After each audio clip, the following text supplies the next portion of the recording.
Hi வணக்கம், welcome to Bhagya சமையல். இன்னைக்கு நம்மளோட ரெசிபி ஒரு டிஃப்ரெண்டான ஒயிட் சிக்கன் குருமாங்க. இந்த சிக்கன் குருமா பார்த்தீங்கன்னா சப்பாத்தி, ரோட்டி, நான், பரோட்டா, அதுக்கப்புறம் ஃப்ரைட் ரைஸ், ஜீரா ரைஸோடலாம் ஒரு சூப்பரான காம்பினேஷன். ஸோ வாங்க இப்போ இந்த ஒயிட் சிக்கன் குருமா எப்படி செய்யலான்னு பார்க்கலாம்.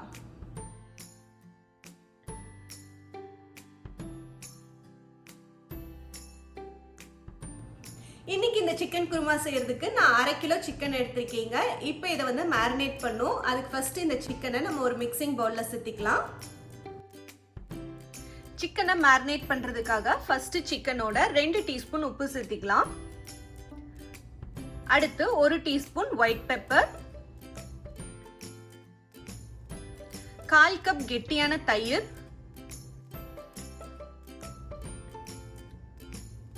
1 டேபிள் ஸ்பூன் எலுமிச்சப்பழ ஜூஸ். இப்போ இதெல்லாத்தையும் சேர்த்திட்டு நல்லா சிக்கனை நம்ம கைகளால நல்லா கலந்துடலாங்க.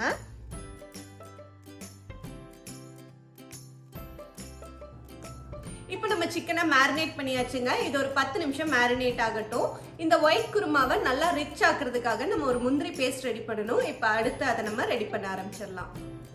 முந்திரி பேஸ்ட் செய்யறதுக்கு ஃபர்ஸ்ட் ஒரு பவுல்ல 10 முந்திரி சேர்த்திக்கலாங்க. அடுத்து 2 டீஸ்பூன் கசகசா, 4 பச்சை மிளகாய். இப்போ இதை சேர்த்திட்டு இது கூடவே கொஞ்சமா வெதுவெதுப்பான தண்ணியை சேர்த்திட்டு இதை ஒரு 10 நிமிஷத்துக்கு ஊற வச்சுக்கலாங்க.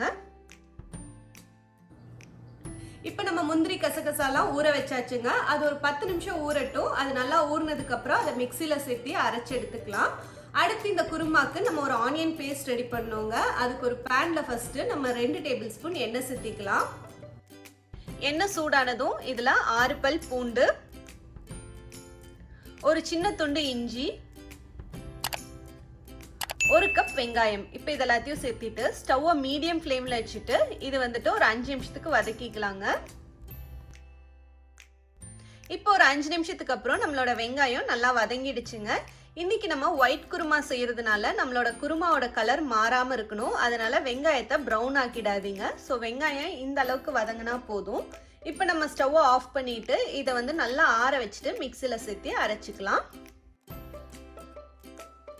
இப்போ நம்ம முந்திரி கசகசாவை ஊற வச்சு ஒரு 10 நிமிஷம் ஆயிடுச்சுங்க. இப்போ அதையும் மிக்சியில சேர்த்து நல்லா நைஸா அரைச்சு எடுத்துக்கலாம். இப்போ இந்த குருமாக்கு தேவையான ஆனியன் பேஸ்ட்டை நம்ம ரெடி பண்ணியாச்சுங்க. அடுத்து நம்ம குருமா செய்ய ஆரம்பிச்சுக்கலாம். அதுக்கு ஒரு பேன்ல 2 டேபிள் ஸ்பூன் எண்ணெய் சேர்த்திக்கலாம். எண்ணெய் சூடானதும் இதுல ஒரு சின்ன துண்டு பட்டை, 3 ஏலக்காய், 10 மிளகு. இப்போ இதெல்லாத்தையும் சேர்த்திட்டு இதை வதக்கிக்கலாங்க. நம்மளோட பட்டை ஏலக்காய்லாம் லேசா வதங்கினதும் அடுத்து நம்ம ரெடி பண்ணி வச்சிருக்க வெங்காய பேஸ்ட் இதுல சேர்த்திட்டு இதை ஒரு 5 நிமிஷத்துக்கு வதக்கிக்கலாம். வெங்காயத்தை ஏற்கனவே நம்ம வதக்கி அரைச்சிருக்கிறதுனால இதை ஒரு 5 நிமிஷம் வதக்குனா போதுங்க. இப்போ நம்மளோட வெங்காய பேஸ்ட் வதங்கிடுச்சு. இப்போ அடுத்து நம்ம மேரினேட் பண்ணி வச்சிருக்க சிக்கனை இந்த வெங்காய பேஸ்டோட சேர்த்திட்டு இதை நல்லா ஒரு வாட்டி கலந்து விட்டுறலாம்.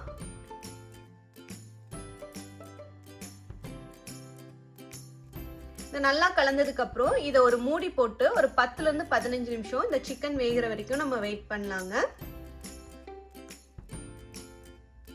சிக்கனை மூடி போட்டு வேக வைக்கும் போது 5 நிமிஷத்துக்கு ஒரு வாட்டி மூடியை ஓபன் பண்ணி இதை நல்லா ஒரு வாட்டி கலந்து விட்டுட்டு அடி எதுவும் பிடிக்காம இருக்கான்னு செக் பண்ணிக்கோங்க. இப்போ ஒரு 15 நிமிஷத்துக்கு அப்புறம் நம்ம மூடியை ஓபன் பண்ணி பார்க்கலாங்க. இப்போ நம்மளோட சிக்கன் ஓரளவுக்கு வெந்திருக்குங்க.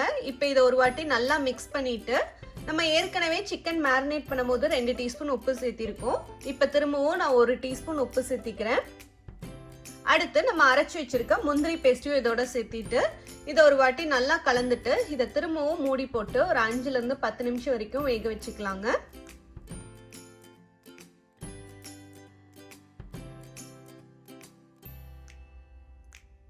இப்போ ஒரு 5 நிமிஷத்துக்கு அப்புறம் நம்மளோட சிக்கன் நல்லாவே வெந்துருச்சுங்க. இப்போ அடுத்து இதுல 3 பச்சை மிளகாவை லேசா கீறி இதுல சேர்த்துறேங்க. பச்சை மிளகாயோட காரம் இறங்காம ஜஸ்ட் அதோட ஃப்ளேவர் மட்டும் இந்த கிரேவிக்கு இருக்கணுங்கிறதுக்காக தான். அடுத்து 1 teaspoon garam masala, 1 teaspoon white pepper. இப்போ இதெல்லாத்தையும் சேர்த்திட்டு நல்லா கலந்து விட்டுட்டு ஸ்டவ்வை மீடியம் ஃப்ளேம்ல வச்சுட்டு இதை ஒரு 5 நிமிஷம் கொதிக்கட்டும். அது வரைக்கும் நம்ம வெயிட் பண்ணலாம். சப்போஸ் இந்த ஸ்டேஜ்ல உங்களோட கிரேவி ரொம்ப திக்கா இருக்குன்னு நினைச்சீங்கன்னா இந்த ஸ்டேஜ்ல கொஞ்சமா தண்ணி சேர்த்திக்கோங்க. இப்போ இப்போ ஒரு 5 நிமிஷத்துக்கு அப்புறம் நம்மளோட கிரேவில இருந்து நல்லா எண்ணெய் பிரிஞ்சு வர ஆரம்பிச்சிருச்சுங்க. இப்போ கடைசியா நான் 1 டீஸ்பூன் அளவுக்கு கஸ்தூரி மேத்தி லீவ்ஸ் எடுத்து கையில வச்சு நல்லா கசக்கிட்டு இதுல எடுத்திருக்கேன். இப்போ இதை நம்ம கிரேவில சேர்த்திக்கலாம். அடுத்து 2 டேபிள் ஸ்பூன் ஃப்ரெஷ் க்ரீம் எடுத்திருக்கீங்க. ஃப்ரெஷ் க்ரீமுக்கு பதிலாக நீங்கள் நல்ல கெட்டியான தேங்காய் பால் கூடயும் சேர்த்திக்கலாம். அதுவுமே இந்த ஒயிட் குருமாக்கு நல்ல டேஸ்ட் கொடுக்கும். இப்போ இது எல்லாத்தையும் சேர்த்துனதுக்கப்புறம் இதை கடைசியாக ஒரு வாட்டி நல்லா கலந்து விட்டுட்டு நம்ம ஸ்டவ்வை ஆஃப் பண்ணிடலாம். சூப்பரான ஒயிட் சிக்கன் குருமா ரெடி ஆயிடுச்சுங்க. இதை கண்டிப்பா நீங்களும் உங்க வீட்ல ட்ரை பண்ணி பார்த்துட்டு எப்படி இருந்துச்சுன்னு எனக்கு கமெண்ட் பண்ணுங்க. இந்த வீடியோ உங்களுக்கு பிடிச்சிருந்துச்சுன்னா பாக்யா சமையலுக்கு சப்ஸ்கிரைப் பண்ணுங்க. நன்றி, வணக்கம்.